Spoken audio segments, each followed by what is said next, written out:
When you watch elite runners racing, they make it look absolutely effortless while at the same time tearing up the track. Many coaches and athletes work on this by using form cues, which at the same time can enhance your form without altering your running style. I'm Kate, and today, along with Rick and Anna on the Running Channel, we're going to give you some tips to improve your form. If you've only just discovered the Running Channel, where have you been? We upload new videos every week all about running, so make sure that you hit subscribe and tap the bell icon so you get notified when we do. Now, first things first, we all run differently, and that's fine. These tips are just to help you if there's a particular area that you want to improve. The main problem runners have when they suddenly try to alter their styles is that they change their gait to run in some way that they think is perfect, and this can end up with them overstriding, causing stress on various points, and ultimately in injury. Instead of focusing on how far your feet are moving in front of you, your stride length, instead just let your legs go in a way that feels natural to you. A common mistake that runners make is that they extend their leg out too far in front of them because they think they're going to cover more ground more quickly. But your exact stride length will vary greatly. It has a lot to do with your running style, how tall you are, your leg length, and the power that you use to push off from as well. As with all running form, optimum stride length varies with different runners, but also different races as well. Some long distance runners will have an optimal stride length of about 6 feet, whereas some ultra marathon runners will have a stride length of only 1 to 3 feet. Actually overstriding from a technical point of view means you're going beyond your natural stride length and therefore not running efficiently. Concentrate on trying to land your feet under your body and not ahead of it. Landing on your heel is also a problem because it means that you can put too much pressure going through your joints and increase the risk of injury. Also, by landing on your heel, your foot is spending longer on the ground and therefore actually slows you down. Having a nice mid-foot strike feels light and it feels fast. A high running cadence on the number of times your foot hits the ground in a minute when you're running is desirable for good running form, as it encourages your foot to land underneath your hip instead of moving out in front of you. We've got a full video all about running cadence on the Running Channel, so make sure you check that out. Running cadence is unique to each runner, but the ideal number you should be aiming for is 180 steps per minute. The best way to work this out is by counting. So counting how many times one foot hits the ground in a minute and then multiplying that by 2. To avoid injury, don't increase your cadence by more than 2 to 5 steps per minute at any given time. It needs to be a gradual change. You may find it takes your body around 6 to 8 weeks to get used to this new cadence, but after that point it will become part of your muscle memory.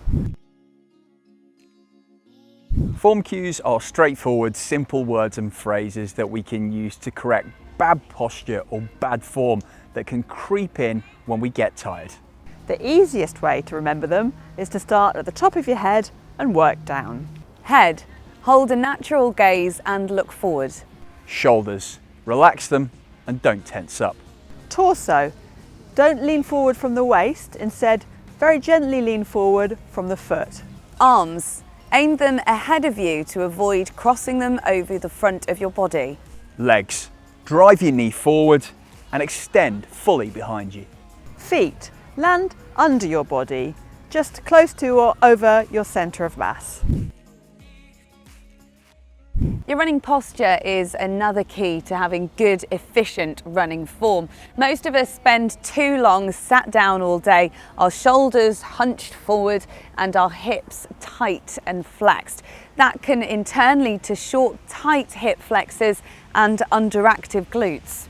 This then becomes a problem when we run, as the body needs to maintain an upright posture with an adequate hip extension. The problem is we end up in a semi-flex position as we go into that position that we end up a lot of the time when we're not running with a kind of relaxed, forward thinking feel. Instead, we need to imagine a thread coming out the top of our head, pulling ourselves upwards, but not just with our hips, leaning forward slightly with the whole of our body as well. As well as helping us to warm up, dynamic drills can really help to reinforce the many aspects of good running form. By adding them in before you start your run, you can help keep these cues in your head to have better form when you run. Keep the movement from one leg to another quick. This reinforces midfoot landing, high cadence and hamstring flexibility. Focus on standing tall with high hips and driving each arm through. And also look at where your toes are going. Keep them pointed up high towards your shins. Drive your knee up and keep your feet pulled up towards your shins. This is a small skip since you're landing on the same foot and then switching. Stay loose and keep tall.